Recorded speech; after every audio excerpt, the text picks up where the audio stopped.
Hi there, and welcome to the VCDX Spotlight video series. My name is Sarah Daniels, and today we're talking with Phoebe Kim.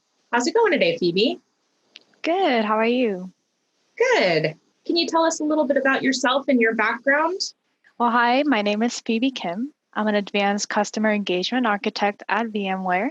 I've been at VMware now almost a year, and very happy to be here so far. I work with customers, helping them with different architectural issues, doing architectural reviews and guidance, also help with different migrations. And that's what I do here. And I'm loving it. Great, awesome. What made you decide to pursue a VCDX certification? Yeah, so starting with VMware actually I guess it was kind of like a soft job requirement almost. It's an architect position, of course, but also my manager is a very strong supporter of the VCDX program. So actually, even when I was interviewing, he mentioned like, hey, are you going to do the VCDX? Are you going to go for it? So that was already in my mind. And I know I always wanted to do it as well. Just to hone in on my architectural skills, I know that the process itself is very rewarding, not just the certification itself. So that's how I got started. And I just received my VCDX in January. So I'm one of the more recent ones, so number 288. 288. Yep, 288. What would you say was the biggest challenge in getting your certification?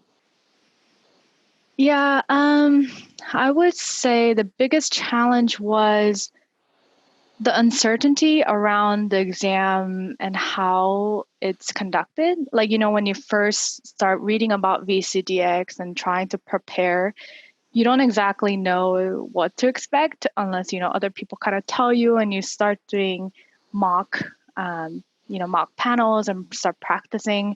You don't know what questions they're going to ask you, and the exam itself, the panelists can really take that into multitude of directions. So that, to me, just grasping that and trying to prepare for that was challenging for me when I was starting off. So it's definitely a challenge getting ready. How did you address that challenge? How did you find support within your community? Did you reach out to specific people? Were you involved in forums? How did you do that? Yeah, I mean, first off, so the team that I am part of at VMware, a lot of them do have VCDX and have a lot of experience in the architectural realm. So they were my kind of the first go-to for support. And so they helped me, do some mock panels and gave me advice and on how to prepare, like for one of them being, think about questions that panelists would ask you if you were presenting. So I had to kind of put myself in the panelist's shoes a lot and kind of typed out different questions that they might ask in different parts of my design. I tried to look for weaknesses in my design so that I will be able to, defend it or answer it if I were to be asked. So I had a lot of support from my colleagues and friends to do this. And I actually was part of the VCDX study group Slack channel as well, where I met a lot of people there, and especially a couple people who are also preparing for the VCDX in network virtualization. And so I would say they really helped me a lot in that area as well, just preparing. How much time would you say you spent preparing? I think most of the time preparing was actually for the documentation itself. Just preparing all the documents to even apply to get a defense invitation was most of the time. I would say that was around 200 hours or so I spent just on those documentations. That includes the secondary, like the supporting documents too, not just the design one, but the operational manuals, the configuration guide, everything. like that. And then I spent hours just doing some mock panels, practice presenting, because it is very nerve-wracking to have to talk in front of 3 panelists. So I spent some hours there as well. And now that you have your certification, have things changed? Was there any change in the workplace, among your colleagues? Have you noticed any difference? Physically, no, I don't think my work life just, dramatically changed all of a sudden after getting a VCDX. But I do think that going through the process of getting VCDX helped me become a better architect. It made me think a certain way and think about architectural components that are important for customers. Also, actually, just helping me become a better speaker, be better with asking clarifying questions or explaining what I'm doing, right, to maybe non-technical audience, like, in a client workshop or something like that. So I think in a sense that it just made me a better architect and therefore a better person for the job. What's next? Where do you go from here now that you've kind of achieved the pinnacle of certifications? Do you have something else on the horizon? I can say second VCDX would be the next thing, right? I know you did a spotlight on Mandy. She was the first woman, I think, right, at VMware to get a VCDX. And I think after I got mine, she said I was the second one. And I don't think there's a woman yet with 2 VCDXs. So I guess that could be my next thing. Yeah, that sounds like a huge new step. In the VMware ecosystem, what would you say is your favorite product to work with? Well, I don't want to sound too biased, but obviously NSX is my favorite. Given I have a VCDX and network virtualization. So like I said, I'm a little bit biased there, but ever since I started working with NSX now years ago, I always found it interesting, and it's an integral part of everything. It touches every product, every system, because if there's no networking, you essentially kind of have nothing, right?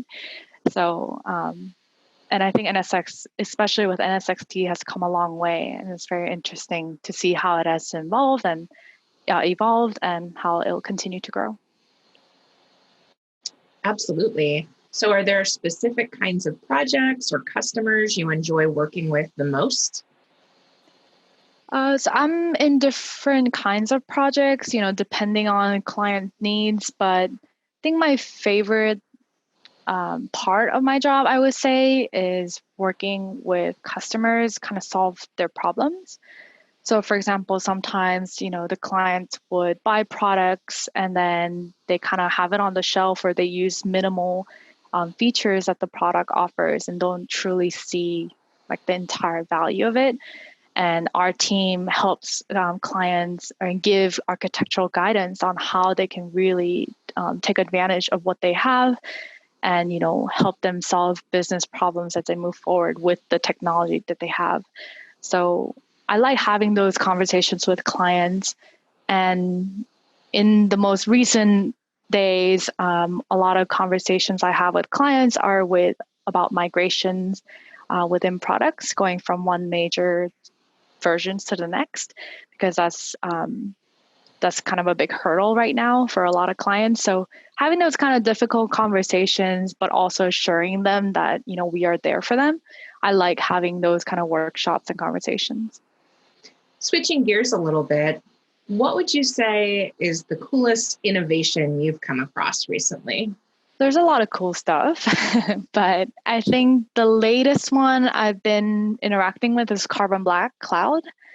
So, as you know, VMware acquired Carbon Black, I think it was end of last year. So it's still pretty new to us, but our team is investing some time to learn some of the new products, and I've been lucky enough to get Carbon Black. So It's been very interesting learning and getting into security area. To me, it's almost like an extension of networking, right? So it's been very interesting so far of what it does and how it can really detect and remediate some of the potential malwares and threats, not just like in Windows, but also in Linux VMs now. And so I've been having a lot of fun playing around with Carbon Black.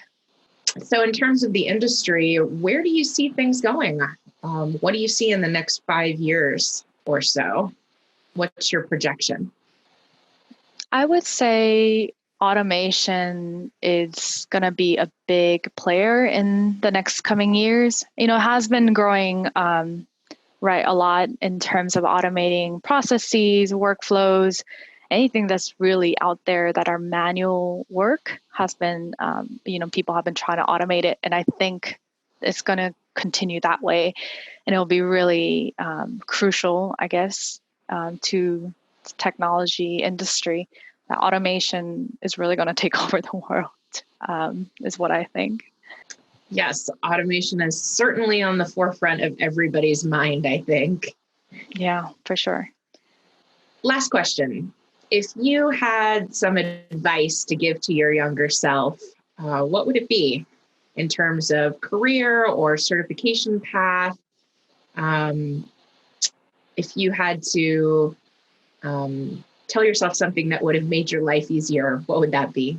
I think there are many things I can say to my younger self, right? As everyone can. I would say one thing is to tell myself that networking is actually really important. Because, you hear that all the time, like since you're in college and afterwards and you get your first job and everywhere you go, everyone keeps telling you, hey, network and get to know people. And it's important. But I think I truly realized that preparing for the VCDX overall, because I had so much support from my colleagues and my friends and even just, I guess, not my friends, but people I met through the study group in the industry. I honestly don't think I could have done this alone. It is very stressful. It is a lot of work, and having that kind of support in the community and knowing people that you can talk to, I think it's been extremely helpful. And I don't think I truly saw that when people kept telling me, hey, networking is important, networking is important. And I think I really see that now. And I would just say that again to my younger self that, hey, go out there and meet people and really continue that kind of relationship and building that network. Yes, getting together with your community is very important, and we appreciate you being a part of the VCDX community.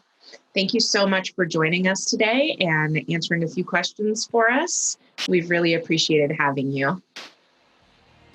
Thanks, Sarah. Thanks for having me. My pleasure.